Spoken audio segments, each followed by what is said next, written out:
सुप्रभात बच्चों, कैसे हैं आप सब। उम्मीद करती हूँ आप सब अच्छे होंगे। तो बच्चों, आज की कक्षा में हम पढ़ने वाले हैं अध्याय नंबर 13, जिसका शीर्षक है गणतंत्र दिवस समारोह। तो इस अध्याय में हमें गणतंत्र दिवस का समारोह किस प्रकार से मनाया जाता है उसके बारे में बताया जाएगा। तो सबसे पहले बच्चों, हमें कुछ चित्र दिए गए हैं और उस चित्र के आधार पर हमसे कुछ प्रश्न पूछे गए हैं। तो सबसे पहला प्रश्न है, भारत का संविधान रचने में किसने योगदान दिया था। तो चित्र 1 में हम देख सकते हैं किसका चित्र दिया गया है, बी आर अम्बेडकर का चित्र दिया है, यानी कि बी आर अम्बेडकर ने भारत का संविधान रचना में योगदान दिया था। अगला प्रश्न है, अहिंसा का क्या अर्थ होता है। अहिंसा के मार्ग पर चलने की शिक्षा किसने दी थी। तो चित्र 2 में हम देख सकते हैं किसका चित्र दिया गया है, गांधी जी का चित्र दिया गया है, महात्मा गांधी का। तो महात्मा गांधी ने ही अहिंसा पर चलने की शिक्षा दी थी। तो अहिंसा क्या होता है, बिना हिंसा के आगे बढ़ना, यानी कि बिना हिंसा के अपनी बात सामने रखना।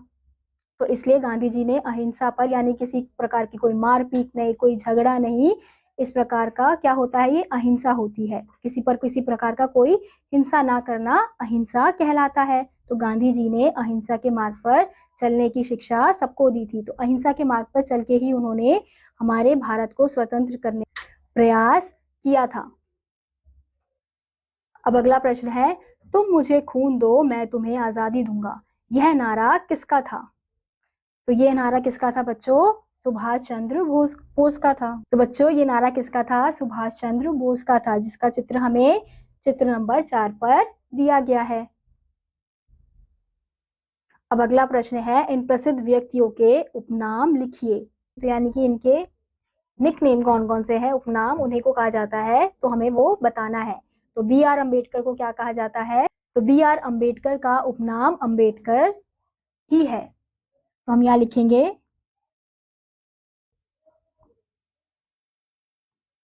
अम्बेडकर। ऐसे ही दूसरा है, अब दूसरा है गांधी जी। तो गांधी जी को बच्चों हम प्यार से बापू जी भी बुलाते हैं, तो हम यहाँ लिखेंगे बापू। अब तीसरा नाम है एपीजे अब्दुल कलाम। तो इन्हें हम मिसाइल मैन के नाम से भी जानते हैं।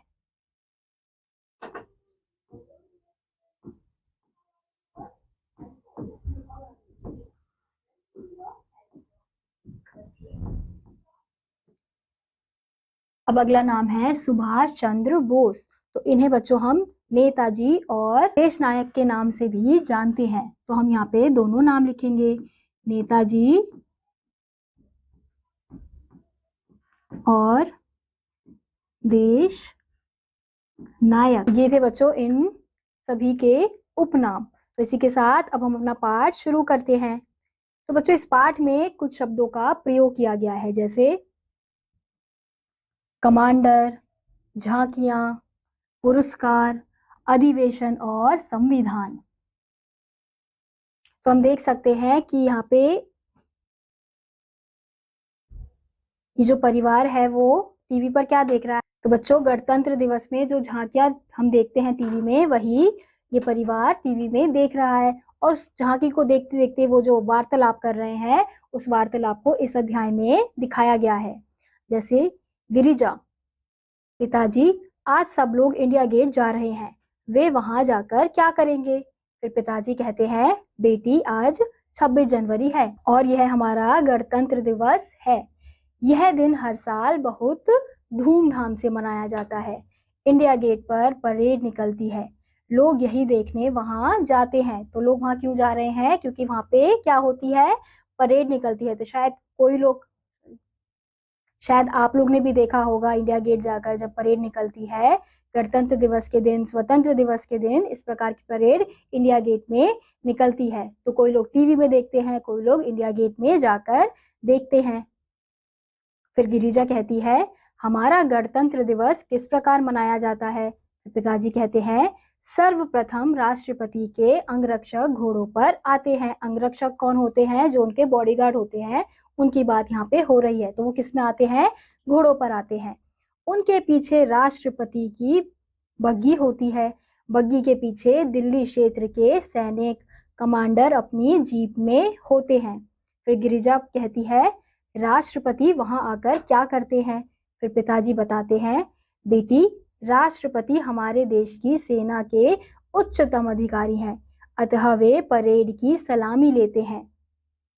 फिर गिरिजा कहती है पिताजी परेड कहाँ से तथा कैसे आरंभ होती है। फिर पिताजी कहते हैं परेड राष्ट्रपति भवन के बिल्कुल आगे से आरंभ होती है।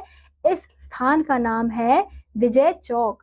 राष्ट्रपति जब सलामी मंच पर पहुंचकर तिरंगा फहराते हैं तो परेड चलना आरंभ करती है। तो हमने देखा कि किस प्रकार से पिताजी ने गिरिजा को समझाया कि किस प्रकार से परेड चलना शुरू होती है। तो परेड कहाँ से चलती है, राष्ट्रपति भवन से चलना आरंभ होती है। और कब चलती है, जब राष्ट्रपति सलामी देते हैं तब परेड चलना आरंभ होती है। यह परेड विजय चौक से चलकर India Gate, Connaught Place, Ajmeri Gate, Lahori Gate तथा चांदनी चौक होती हुई लाल किले पर जाकर समाप्त होती है। तो हम देख सकते हैं कि परेड कहाँ कहाँ जाती है, कनॉट प्लेस जाती है, अजमेरी गेट जाती है, चांदनी चौक जाती है, लाहौरी गेट जाती है, वहां से होकर कहाँ पर पहुंचती है, लाल किले पर जाकर समाप्त हो जाती है। परेड में सेना के टैंक तथा बख्त रंबंद गाड़ियां भाग लेती हैं।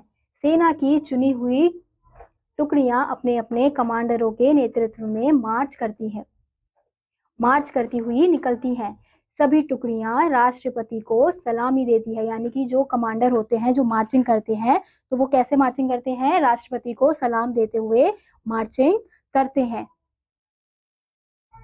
इसके अतिरिक्त वायुसेना तथा जल सेना की टुकड़ियां भी परेड में भाग लेती हैं। पुलिस, सीमा सुरक्षा बल, प्रादेशिक बल, एनसीसी आदि की टुकड़ियां भी परेड में भाग लेती हैं।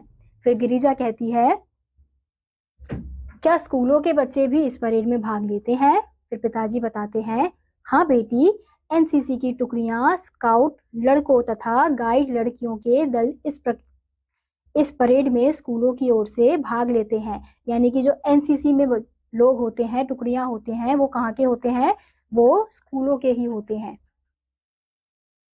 इसके अतिरिक्त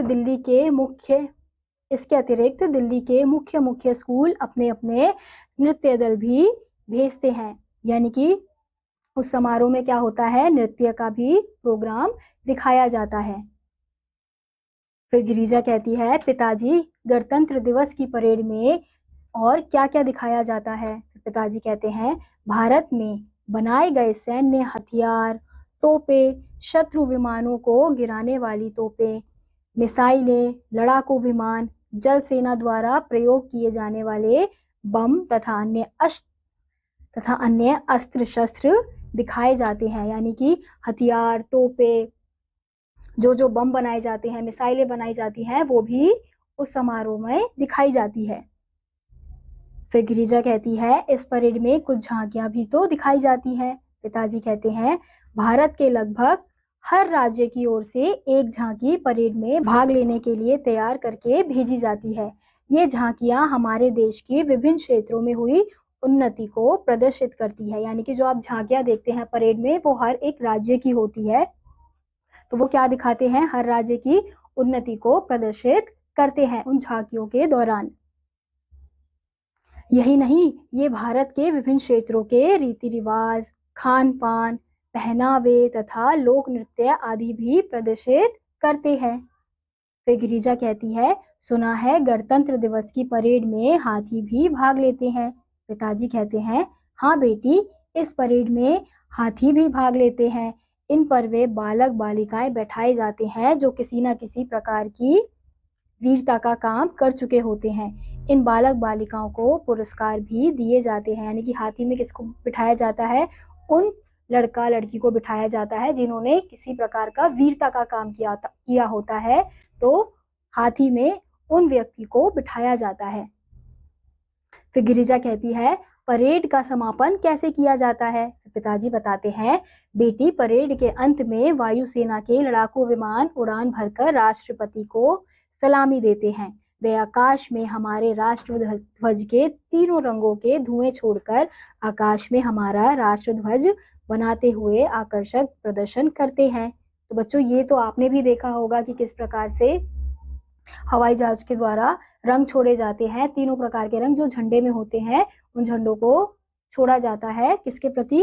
राष्ट्रपति को सलामी देते हुए छोड़ा जाता है। तो जब हम देखते हैं, जब 26 जनवरी की तैयारी होना शुरू होती है, परेड की तैयारी होना शुरू होती है, तो आसमान में हम देखते हैं बहुत सारे हेलीकॉप्टर, हवाई जहाज हमें देखने को मिलते हैं। वो क्या करते हैं? वो इसी की प्रैक्टिस करते हैं। फिर गिरिजा कहती है, पिताजी आपने मुझे हमारे गणतंत्र दिवस के विषय में बहुत ज्ञानवर्धक बातें बताई हैं, परंतु एक प्रश्न मेरे मन में बार बार उठता है, क्या आप उसे स्पष्ट करने की कृपा करेंगे? तो पिताजी बोलते हैं, क्यों नहीं बेटी, अवश्य पूछो। गिरिजा कहती है, पिताजी हमारा देश तो 15 अगस्त सन 1947 ईस्वी के दिन स्वतंत्र हुआ था, अतः वह दिन तो हम स्वतंत्रता दिवस के रूप में मनाते हैं। 26 जनवरी की तिथि को किस वर्ष क्या महत्वपूर्ण कार्य हुआ था जो हम इस तिथि को प्रतिवर्ष इस धूमधाम से मनाते हैं?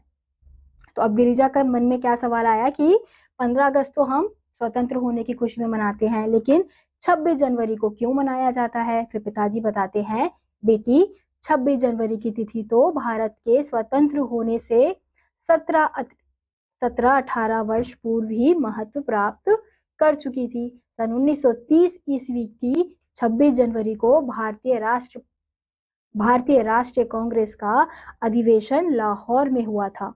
वहां हमारे प्रथम प्रधानमंत्री पंडित जवाहरलाल नेहरू ने भारत का पूर्ण आजादी का प्रस्ताव पास करवाया था। इसी कारण जब स्वतंत्र भारत का संविधान तैयार हो गया तो उसे 26 जनवरी सन 1950 ईस्वी को लागू करके भारत को एक गणतंत्र घोषित किया गया।